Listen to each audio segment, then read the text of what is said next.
go to perhaps Venus to hear the Venusian music. Well, there's So, gravitational waves, but the sound is rather weak. so I see. So, Kepler, I'm very sorry. This was something that was very close to you. So, Yes. it's rather satisfying. I have also speculated in my somnium. I have written that perhaps in a dream I have visited the lunar surface. That's just comedy. Such things. And remember, we mentioned Kepler's mother casting spells. You know that she was arrested for being a witch, for essentially trafficking in drugs that would make you hallucinate. So Yes, of course, a woman. Yes.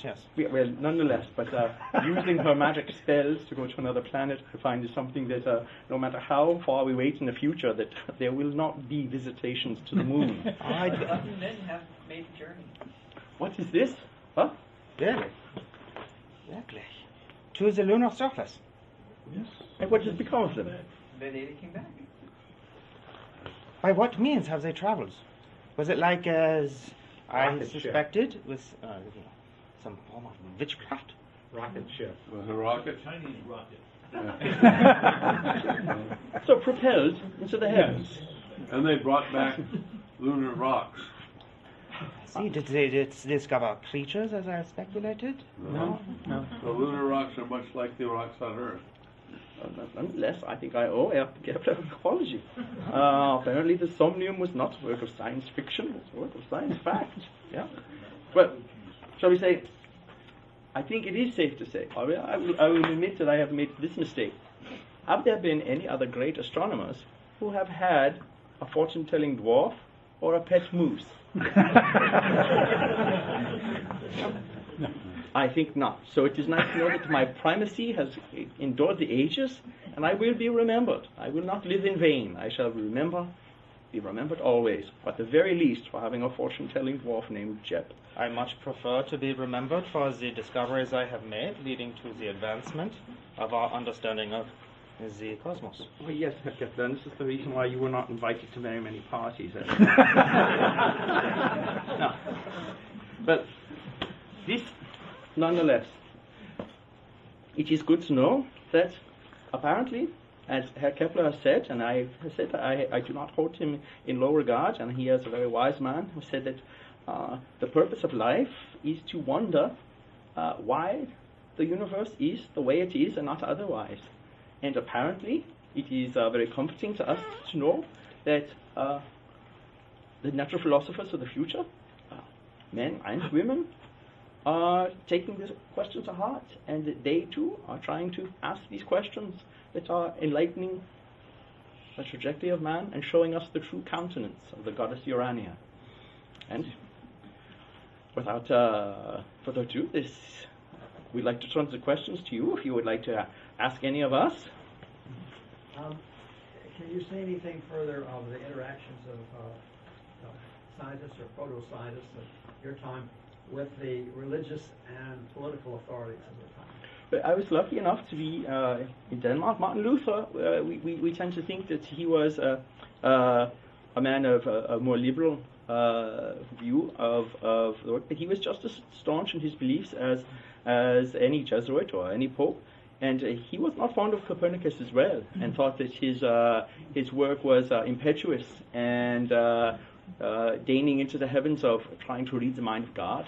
And these things, in my time, were issues as well. In the northern countries, Scandinavia is known for, in general, a more liberal approach to these freedoms of thought. So I personally did not have as much arguments as some of my contemporaries in other parts of Europe. And as Eric Kepler can attest, although he is a man of a very devout man, that there were issues in raging through Germany. Indeed, and I am, as you had mentioned, known as the wandering mathematician. Much of this is due to the conflicts of the day that forced me from city to city and patronage to patronage to allow me to pursue my work.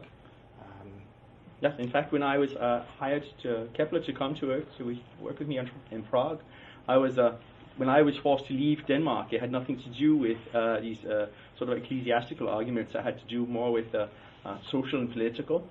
As you see, when I was a young man, I not only was smitten with Urania, I was smitten by a young lady named Kirsten Jørgensdottir. And she would become my common law wife because she was a woman of low station. She was a commoner. Her father was a minister, but not a member of the royal family. And it was held in, I was held in very low esteem for deigning to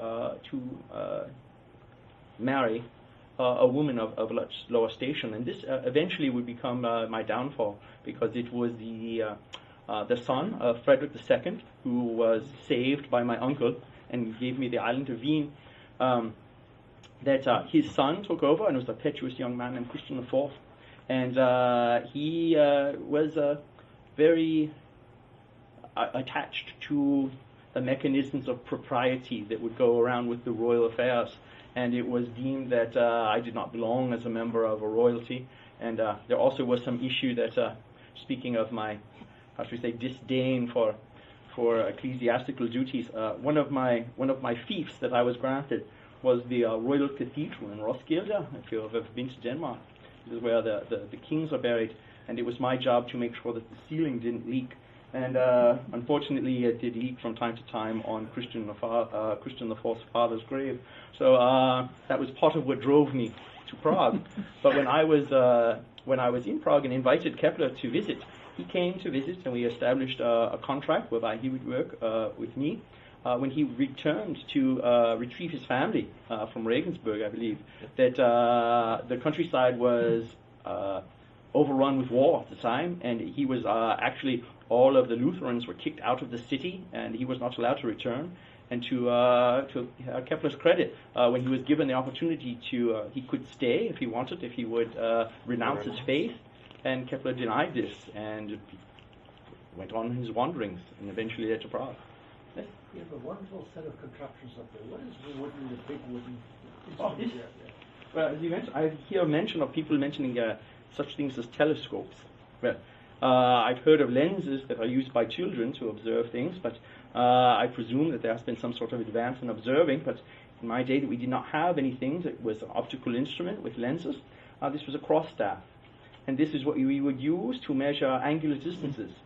So if I wanted to measure, let's say, the distance from Regulus to the Moon or Venus, I would put them in the sights, which I have at the ends of this rod, and I would slide them so that it would match. And now I would say, there's my star, there's my other star.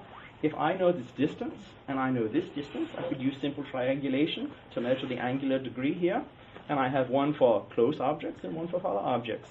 And it was this was the first instrument I had when I was in university, and smitten by astronomy there. And it was soon after that I used my my royal inheritance to build very much larger devices like this. In fact, the ones that I had showed pictures of earlier, in fact, the Great Quadrant on your Arnborg. This instrument was 22 feet tall, and it was finely marked down to tenths of degrees, and it could be used to observe any motion in the heavens, any location of any object in the heavens. It would pivot around, and these were installed in my castle in Uraniborg, whereas the parapets of a castle, one would think, in my castle, they were retractable, so that you could open the heavens and use the instruments to measure these things. So it was literally an exercise in geometry was most of the observations, but I did not have any sort of aid to the eyes. But surely you must have noticed the rotation of the Earth. But again, and at one point, by studying Mars, we talked about Mars, I thought that I had discovered a parallax, and this would have opened the door to Copernicus. But unfortunately, I realized that my observations from the altitude where we are in latitude for Denmark is rather high, so some of the planets are rather low on the horizon, and that the atmospheric refraction could account for these variations in parallax.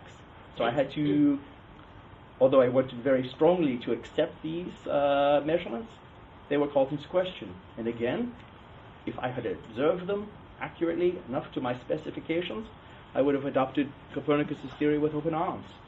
Again, a lack of truth, or lack of proof.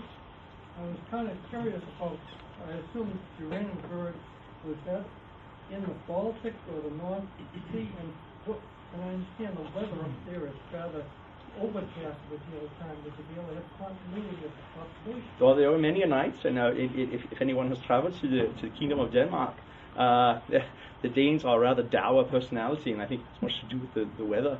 And there were many days where observations were impossible. But over the course of 21 years, I inhabited Uranienborg. So with the grand scheme, there were enough days to compile a compendium of data that was unparalleled. The location of Wien was exactly in the straits. For those of you who are familiar with the geography, the town of Elsinore in Denmark was the king's castle that was at the closest point to Sweden, and it was where he put his cannons to make sure everyone would pay their tolls. So Wien was right in the middle of the strait here, so it was neither in the Baltic nor in the North Sea, so I had somewhat more stable air, not as bad as the North Atlantic, but enough, like I said, to compile 20 years, and Kepler can attest to the quality of my data. Indeed. Yes. Thank you very much. So, What were the other subjects that the two of you studied to be well-rounded, to have a cultural background, a scientific background, and a background? I began my education in the clergy. I studied, of course, the Latin for our instruction. Mathematics, of course, was key to me. I recall that my lowest grade from my instructors was in mathematics. I called this into question, of course, as I believed to be the best of the students. Herr Maslin said, of course, that